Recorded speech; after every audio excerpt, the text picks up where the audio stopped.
सारा फेल हो जाएगा, जो कुछ करना चाहते हैं नहीं कर जाएगा। जब फिजिकल पावर और मेंटल पावर दो की बात कर रहा हूँ, जब शारीरिक शक्ति की बात कर रहे हैं, यानी physical power is greater than mental power, यानी शारीरिक शक्ति जब मानसिक शक्ति से ज्यादा आगे जाती है तब व्यक्ति जो होता है गुंडा व्यक्ति का,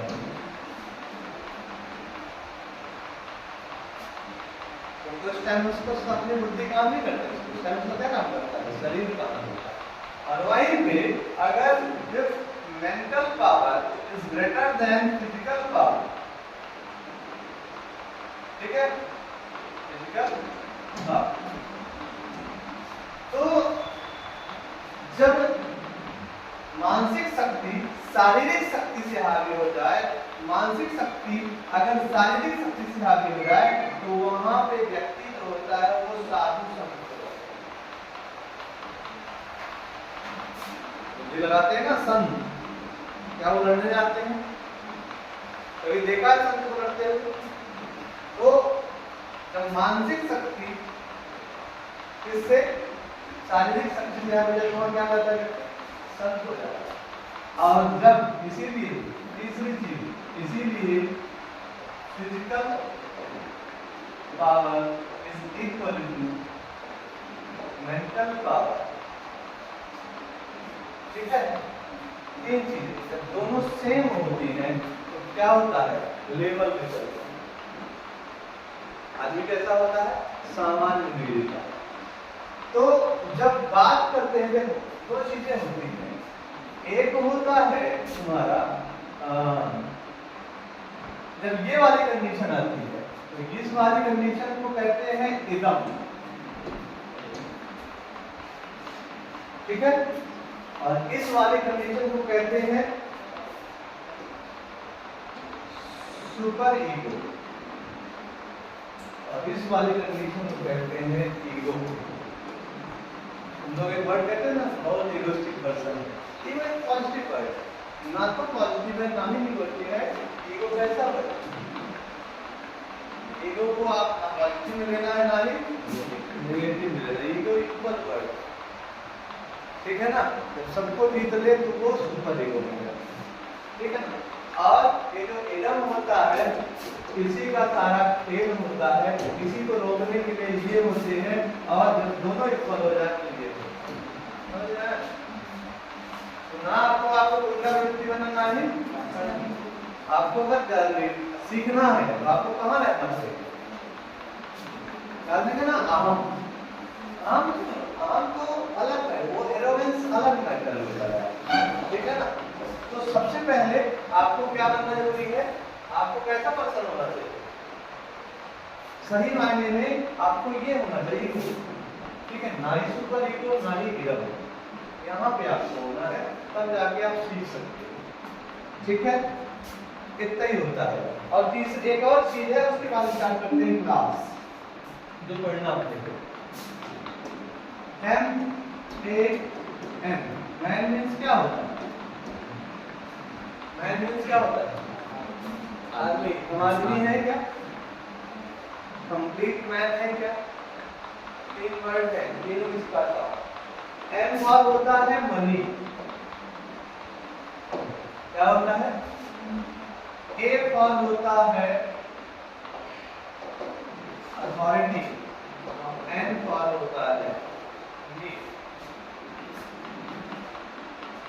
मनी, अथॉरिटी और आपके पास बहुत सारा पैसा, क्या है, पैसा, आपके पास अथॉरिटी भी है, अथॉरिटी मीन्स एक प्रकार से किसी काम को करने की शक्ति, पावर, ठीक है, क्या कर सकते, अधिकारी, ठीक है। तो आपके पास पैसा भी है, अथॉरिटी भी है, लेकिन आपके पास अगर नीड नहीं है तो क्या कंप्लीट है। आपके पास अथॉरिटी है, नीड है, मनी नहीं है, क्या कुछ कर सकते हो। आपके पास पैसा है, नीड है, लेकिन अथॉरिटी नहीं है किसी चीज को करने के लिए, तो क्या आप कंप्लीट है, यानी एक आदमी बनने की किसी जरूरत है, तीनों की जरूरत है, समझ रहे हैं। मैन हम कब कंप्लीट होते जब, ठीक है ना। तो ये तीनों चीजें कंप्लीट होना चाहिए।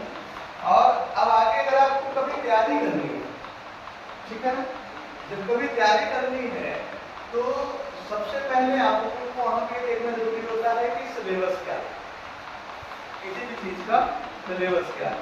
आप यहाँ तैयारी करना चाहते हो, शहर में जाओगे तो वही मास्टर मिलेगा, पढ़ाएंगे जरूर।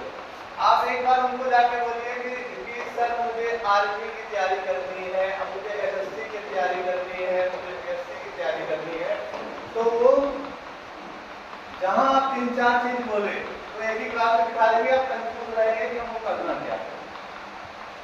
ठीक है, तो सबसे पहले जब भी आप तैयारी करें तो आपको सिलेबस याद होना चाहिए किसी चीज का। जब सिलेबस याद रहेगा तो चीजें कर पाओगे। ठीक है, सिलेबस याद रहेगा तो चीजें कर पाओगे, चाहे वो आपका मैथ्स हो, चाहे वो आपका रीजनिंग हो, चाहे आपका साइंस हो, या फिर आपका जीके और जीएस। तो ठीक, ये आपको सिलेबस सबसे पहले हो सकता है याद रहेगा तो बहुत सारी चीजें आप कर सकते। ठीक है, अब असली चीज क्या है, जैसे मान लीजिए सबसे पहले अगर आपको तैयारी करना है जिसको डिफेंस में जाना है, तो डिफेंस में जाने वाले बंदों के लिए डिफेंस की अगर बात करें तो डिफेंस में क्या क्या चीजें जरूरी होती है। ठीक है ना, नॉर्मली आपको अगर सिलेबस की बात करें तो इंडियन पॉलिटी से रिलेटेड दो चार क्वेश्चन आपको जरूर मिलेंगे। पॉलिटी मतलब इंडियन कॉन्स्टिट्यूशन। ठीक है, उसके अलावा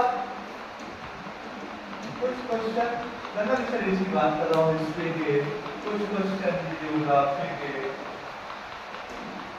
और ध्यान रखना जिनको सीडीएस एमबीए करना है उसमें तो 100% है। ठीक है ना, उसके अलावा साइंस, इकोनॉमिक्स, ठीक है, तो ये चीजें प्लस करेंट अफेयर्स, इतनी चीजें आपके पेपर में आनी ही आनी है। और साइंस में आपका पोर्शन जो है तो साइंस वाले पोर्शन में आपका फिजिक्स, केमिस्ट्री और बायो, ये 3 चीजें तो आनी ही आनी। ठीक है ना, उसके अलावा आपका एनवायरमेंट साइंस,